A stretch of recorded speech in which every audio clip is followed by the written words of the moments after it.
Hi folks, welcome back to the channel. Thank you very much for joining me once again. You are always most welcome.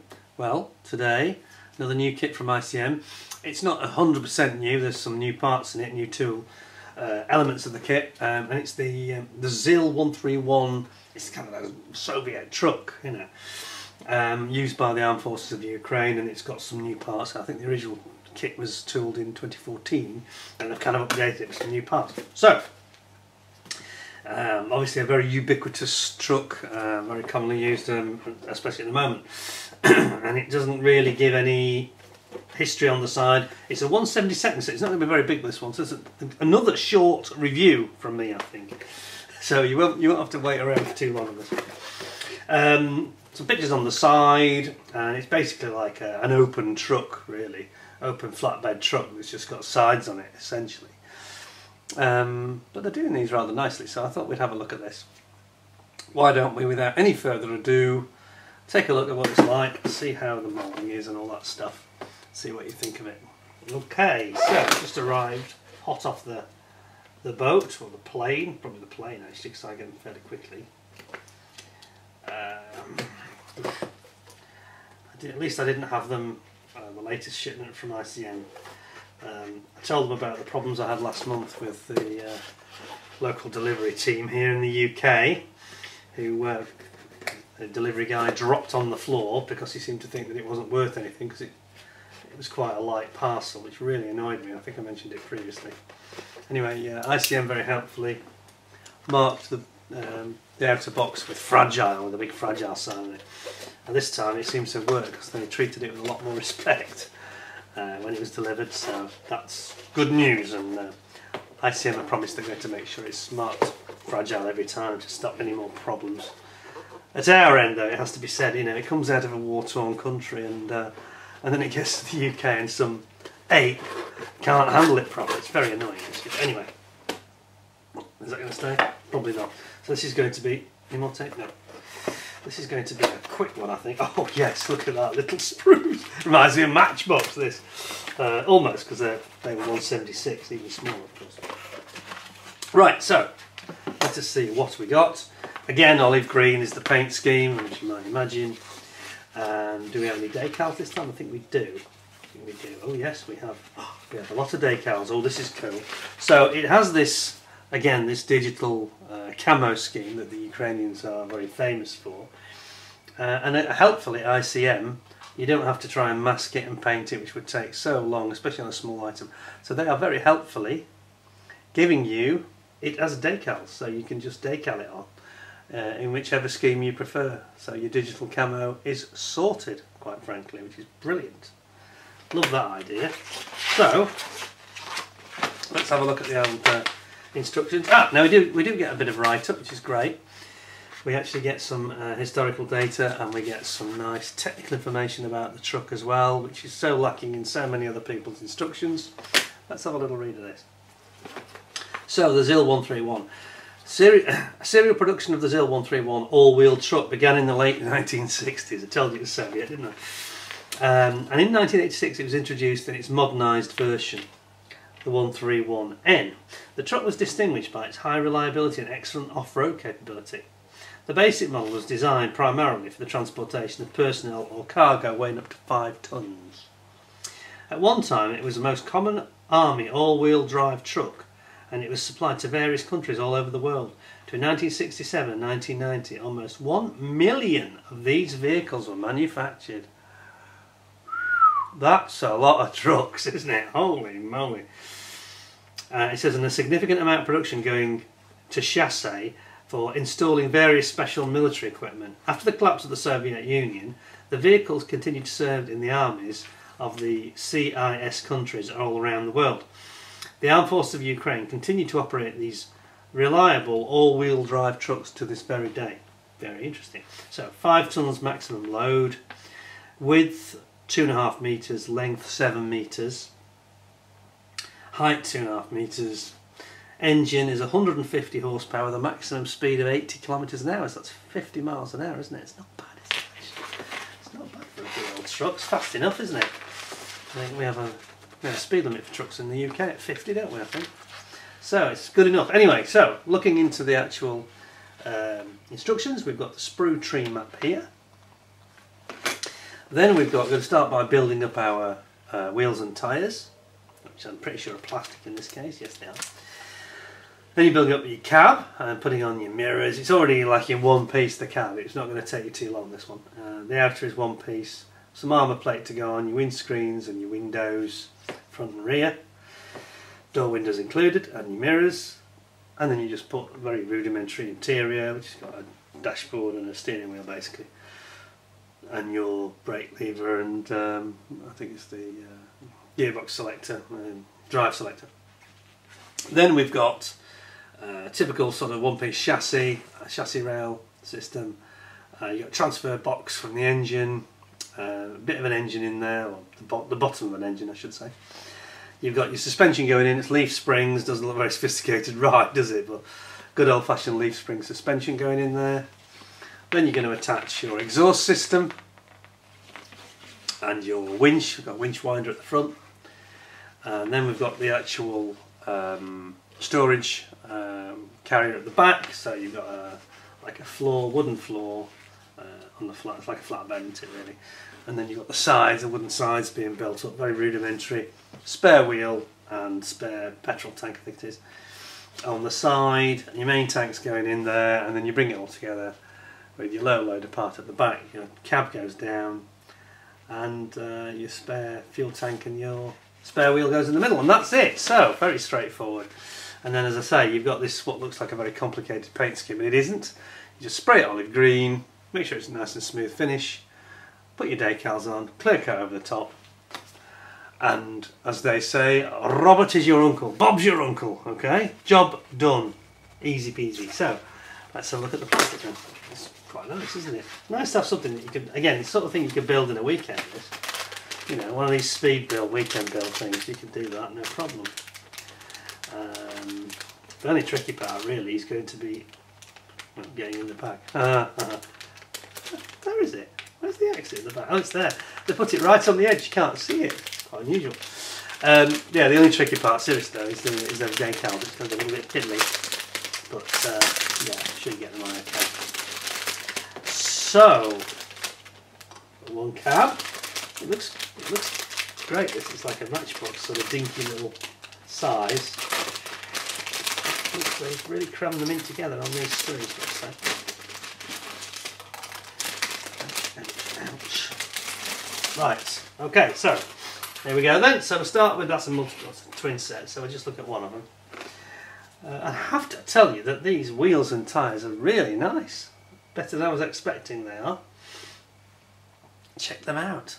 Let's try and get you in nice and close. Look at that. 72nd scale wheels and tyres. You know, they're half, two sides, you've got to stick them together.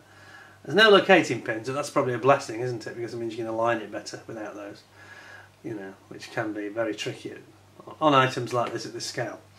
That is gorgeous. Look at the tread depth on those tyre treads. Isn't that nice?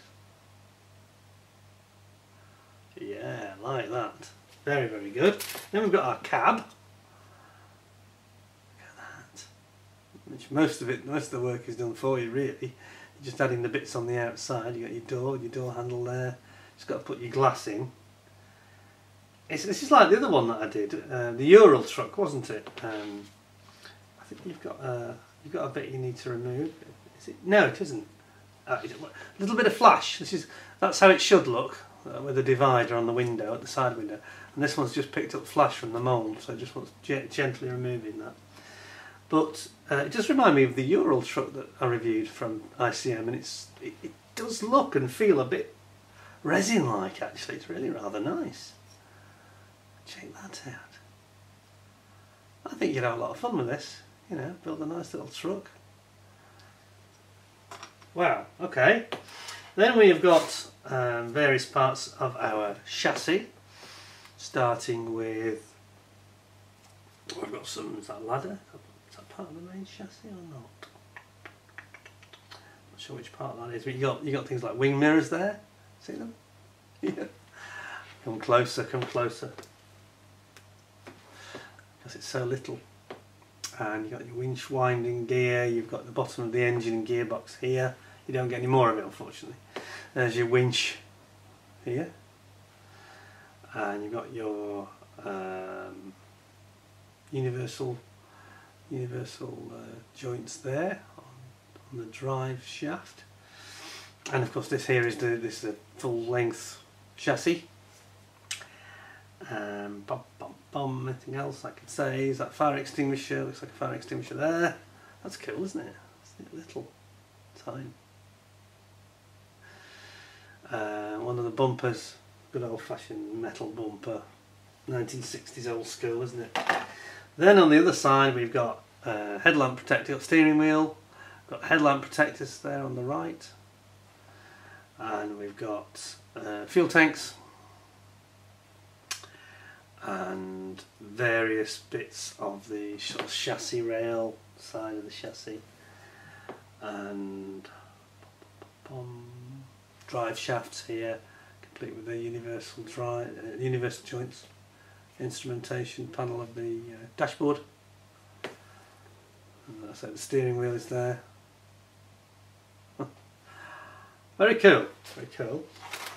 And then we've got the sort of the load area at the back, so it's like a wooden flatbed basically, isn't it? You've got this sort of flatbed base, and then this on like a wood effect, which is actually quite nice. It's got quite a nice texture to it. Yeah, I really like that, especially at this scale. It's done very well, the moulding. So easy to mess it up on small parts like this, you know, but they haven't. That's really good. There's the part of the drop down piece at the back, isn't it, I think? And then a couple of mirrors, but they are a little bit flashy there. A little bit flashy. Yeah, there and there. I think this is the new sprue, actually. I think this is the new sprue for sure. And then finally we've got clear parts. Now some of these ICM vehicles clear parts are not, get some focus from my camera, that'd be really nice, are not always the best. It's not always their best feature, but let's have a look. We've had some good and some not so good. Do you know what? This is the windscreen, isn't it? This is actually really nice. That's much nicer than what we had on the Cossack MRAP, which was a lovely model, but just slightly spoiled by the windows being a little bit, yeah, a bit messed up in the mould. There were some flaws in the mould. These look nice, especially for the scale. Really nice. And there's your window, side windows and the back window of the cab as well. Yeah, a little bit of distortion, but hey, you know, it's very small. It's not got the sort of flaws in it, blemishes and impurities that we had in the Cossack, I should say. So that's pretty good. So in fairness, it's a nice little kit, that. Again, you know, one of these weekend builds and something you could do in a couple of days, or maybe a long weekend. You could build up a nice little truck. A bit patient, because it's a little bit fiddly just by virtue of the size, nothing else. There's quite a few small parts there. But that clear parts, I thought they're quite decent really for that sort of kit. Yes, I'm impressed. So the only points it's going to lose, really, I think, is just a bit flashy. Especially this sprue here. Is that the new sprue? I've got me wondering, because I'm surprised it would be that flashy. Quite a lot of flash. I'm going to show you one more time. There's quite a bit of flash at the top end of this sprue. Can you just see? There. Those parts have got quite a bit of flash between them. Too close. There we go. See the flash around the outside of the parts? It's quite a lot there. So, yeah, might have to just lose half a point for that. But on the other side of it, you've got those tyres and wheels. They look really nice, don't they? They really do. So, overall, I'd say I'm very impressed with that. A little truck. This is basically a 60s, 1960s truck, isn't it? Essentially. Again, we've squeezed it into quite a tight bag here. It's a challenge getting that back in.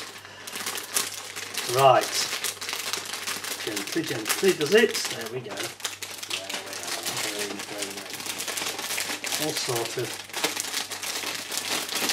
all. So, I think in terms of review score, what am I going to say on this one? I think it's 9 out of 10. I think that's fair. I think they've done some really good things, like it's got the new Ukrainian markings as well, bang up to date, for a vehicle that's in current use. I'm going to leave that out separately. Where am I? There we go. If I pop that down the side. This is like origami. Right, there we go. It's done. That's a nice kit there. I actually do like that. It's a lovely little dinky little thing. You know. So I'm going to give it 9 out of 10. I think that's a fair score. 9 out of 10. Well done, ICM. Nice that you've sent that to me as well. Yeah, I think that just a little bit flashy on that one sprue, and a little bit of clean-up needed there.